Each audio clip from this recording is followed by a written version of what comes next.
Hey everybody, Tony D with another hot take. This time it's on New Jersey Congressman Van Drew, I believe his name is, defecting to the Republicans. This is a huge sign. This is a huge red flag, Democrats. If you haven't seen it by now, you'll never see it.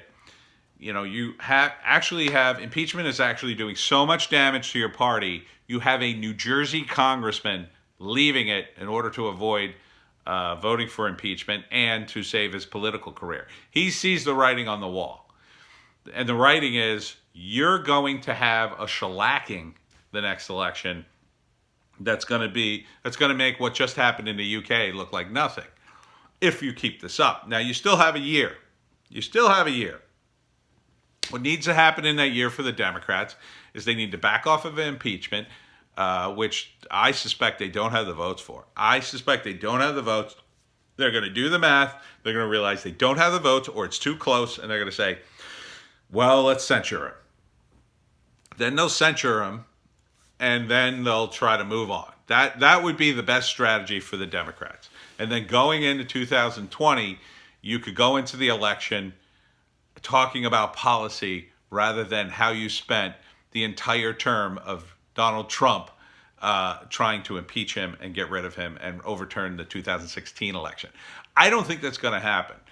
I think the people in the Democratic Party who run things, just like the people in the Republican Party who run things, are extremely arrogant.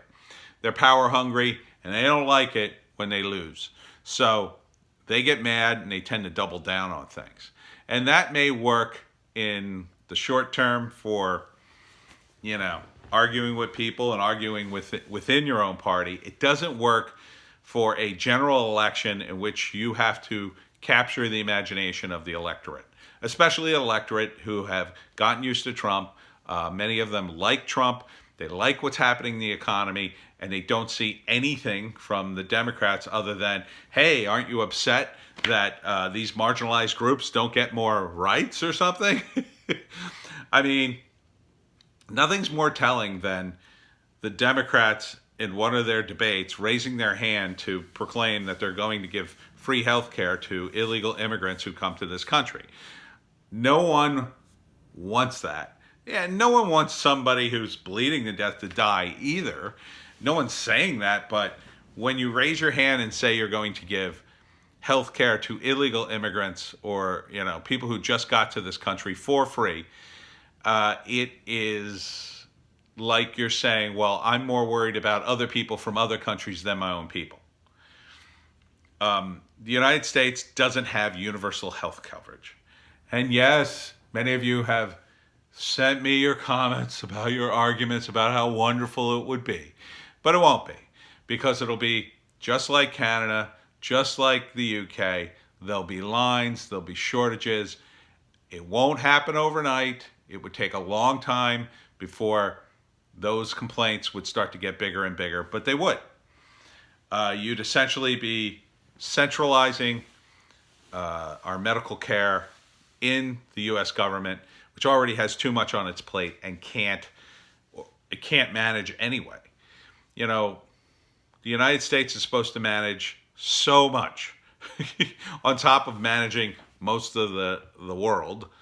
So I say don't put more on their plate. Go the other way. Get rid of HMOs. Get rid of all this regulation.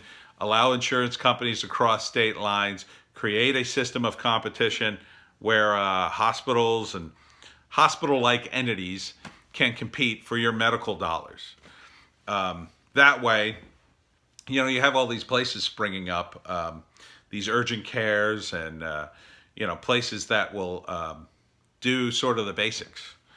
We need to open that up more. We need to have the point where, you could buy a plan at Walmart for most of your health care. If you get the flu or something, you can go to Walmart and see a doctor and get the drugs you need and be on your way. We need open rules like that because that'll help lower the cost of health care. The Democrats are going the other way. They're just offering free stuff in hopes of getting your vote. They're trying to let in as many immigrants as possible under the delusion that, well, they'll always vote for us. It's not true. There are plenty of immigrants who do not vote Democrat. And it's wrong to try to hold on to your power that way, too. It's wrong to, change the demographics of an area just to get the votes. And you'll find that'll eventually backfire anyway, I think. You'll eventually let in enough immigrants. I mean, look what you only have to look at what's happening in the UK right now. They've let in so many immigrants that in some areas of the UK, and keep in mind the UK is very woke, so there was a protest of Muslim citizens. They're mostly citizens. They're immigrants and citizens of the UK. They protested a gay teacher teaching about being gay in the public schools. So, that is not a left-leaning ideal. And yet it was the left-leaning people of the UK who said, oh, no, we need more immigrants here. But they didn't account for the fact that so many came in, they didn't integrate, they didn't become all woke like the people who opened the doors. And now you have this situation where they're actually opposing the values that left-leaning people want. So you could get the same thing here. You could, in this country, religion, especially Christian religion's kind of gone down the tubes. But you're letting in immigrants, mostly from South American countries, and Mexico and Central America. A lot of them are very religious, and there's nothing wrong with that. But if you're a left-leaning person and you're also an atheist and you believe that the church has done a ton of damage, you're letting in people who are going to bring all that back in some way. They're going to want all that back. They're going to want all the church stuff. They're going to want churches. They're going to want religion. And you're doing it just for a short-term gain, because those same people 20 years down the road are not going to be supportive of a lot of the crazy identity politics that have come out of the Democratic Party. So they basically will eventually turn on you. So your strategy is a pointless strategy. Impeachment's bad. The polls show it. Nobody wants impeachment. Wrap it up. End it. Censure him. Be done. Move on to issues. Before you lose more Democrats. Because you're going to do the math, and I suspect that they don't have enough votes for impeachment. Behind the scenes, there's going to be enough Democrats to go, no. I will lose my seat if I vote for this. I am not voting. They're just going to not vote, I think, a lot of them. A lot of them just will abstain from voting. They won't have enough votes. The Republicans are all going to vote, and they're all going to vote against impeachment. Some of the Dems will, because they're going to be running in, messed up my beard here, they're going to be running in red states they're monitoring the impeachment thing very closely. And Van Drew is from a New Jersey district. It's a very blue state I live in. Okay? The fact that a New Jersey congressman is switching parties, that's a big deal. It's a portent to the future. So your red flag is here, Democrats. Ding, ding, ding, ding, ding.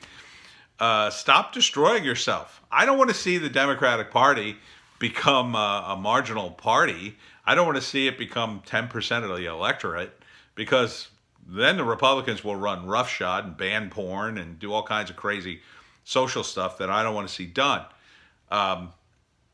There's a balance to be achieved, and you've lost the thread here, Democrats.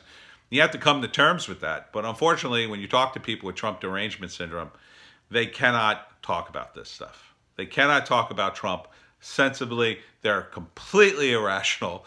They talk about Trump like he's killing people in the street. He's not. You may not agree with his policies.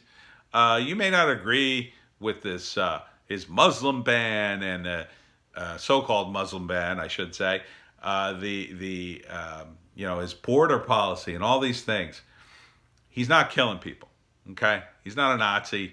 He's not having people shot.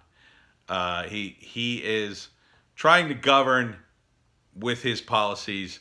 He may be a shyster. He may be a little crooked, But show me a politician who isn't. And, I wouldn't expect Joe Biden to do much differently. The only difference would be that the media would greet him as some sort of messiah that saved us from the evil Trump. And keep in mind, too, Trump could run again if he loses. Okay? Trump could run in 2024. And who's going to be the candidate then if Biden wins? I don't even know if Biden's going to be alive in 2024. Maybe he's going to step down and let somebody else take over, take his VP. And let's be honest, Trump is going to trash Biden in a debate. I mean, he's just going to obliterate him. Biden's verbal stuff is not a strong suit. I mean, you think I make mistakes talking in these videos. It's nothing compared to Biden. Biden's the gaffe master for a reason. And he's so old, he's starting to forget stuff. He looks like a frail old man. Trump doesn't look like a frail old man. Okay? Say what you want about him. The guy is a energy dynamo, and he runs around, and I don't know how he does it. He makes me tired just watching him sometimes. So he's going to get up on that stage. He's absolutely going to obliterate Biden. There's not going to be anything left of the poor guy. Biden's only hope is to be so pathetic that you feel sorry for him and vote for him. And that's no way to get votes. The Bernie bros won't vote for Biden. And neither will the AOC crowd. The hard left, they're not going to vote for Biden. Democrats, you need to kick them out because they're going to leave anyway. Okay? Just like some of these guys are going to defect to Trump, you should kick out the hard lefties, let them make their own party, or give them an ultimatum. Either fall in line with normal centrist policies, be willing to work with the Republicans sometimes, or get the hell out of the party. And yeah, that may split your party in half, but I think that's going to happen anyway. Better to do it now when you have control than to wait till later and see the whole thing fall apart on you. Because I think that problem will last for longer if you wait. Anyhow, that's my video. I'm Tony D. This is Little Joan, and we'll see you next time.